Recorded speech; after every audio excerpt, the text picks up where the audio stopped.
Welcome to part 2 of the Homelite WIZ gear drive chainsaw restoration. And welcome to another episode of TJ's Chainsaw Restoration. So, I am quite deep into this project and finally bringing you all an update here. I've been out sick for the past week, but I'm feeling good today, so I'm getting back at it. I went to Harbor Freight yesterday and I got me a sonic tank, finally, and using some Harbor Freight degreaser and water. I'll tell you what, made an old piston look pretty darn good, considering how much carbon buildup was on there and all that gunk that was built up on there. It came out good. Went heading through the crank in there for a while. Also, I'm just letting some of that gasket eat away on that gasket before I start painting this. I'm in the middle of priming this fuel tank. Finally got it blasted up, so I'm just letting that primer cure up a little bit before I start putting some of the first coats of paint down. So, we're getting pretty good progress here. Let me see if I can squeeze through here. Go into the dark. There we go. There you guys go. Handles, pulley, cover, shroud, main frame. Bunch of small parts, all painted up, all curing. These have been painted for a little while. They've been cured up. Everything here has actually been at least about 3 days, so that's good. I want this pretty well cured up for by the time I go to put it back together. So there you guys go.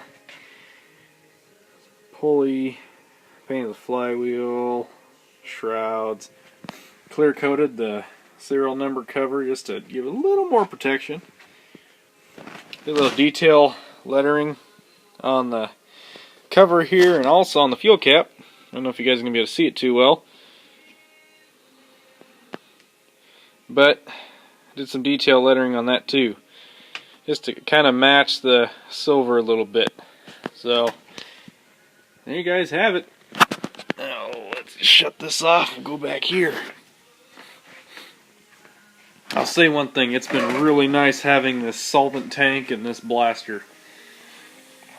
Solvent tank to initially do the cleaning, and then the blasting cabinet. I need to get some new inner film to protect that glass, and then I'm using a degreaser in here, but degreasers generally only work when they're warm, and I'm going to try and change over to solvent here pretty soon.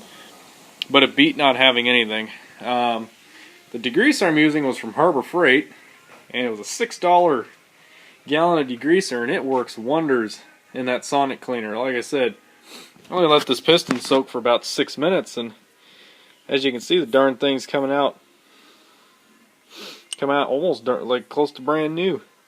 It even ate up that carbon, most of that carbon that was behind the rings, and got most of the carbon buildup off of here. If I just take a screwdriver, flathead, I'll be able to scrape the rest of that off. But yeah, I'm pretty darn happy with how that turned out. I'm gonna put this corroded thing in there for a little while. Just do this number here, and then what you do, turn your heat back on, set it, and put the cover back on. Of course, that's backwards. There we go. And you just keep running it, cycling and cycling and cycling until everything comes out clean. I'm going to figure out some type of a screen to put all this in here, and then dump it in there too and just let it soak. So that degreaser works really well when it's warm. That's one thing I've found out. But alright guys, well, I'll bring y'all back when I get this fuel tank completely painted. Basically it's just going to be one good heavy coat of base, and then I'll be doing 2 to 3 coats of clear. So I'll catch you then. See ya. And there you guys have it. 3 good coats of primer, 2 good coats of base, and 3 coats of clear. I'm just going to let this whole thing cure up real good, at least overnight.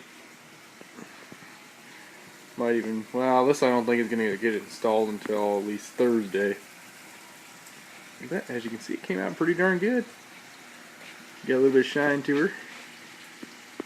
Nice gloss, so yeah, it looks good. Also, what else did I get done? Not a whole lot. Just finally got that darn gasket peeled off, so that'll be all ready to paint. I got bolts and hardware soaking in there. I'm going to leave that overnight. I'm going to soak that up tomorrow, or I'm going to ball hone it and then soak it up tomorrow. So that way it's all nice and clean. And should be getting more parts in tomorrow, so we'll be putting this darn thing back together. So, well, that completes another episode of TJ's Chainsaw Restoration.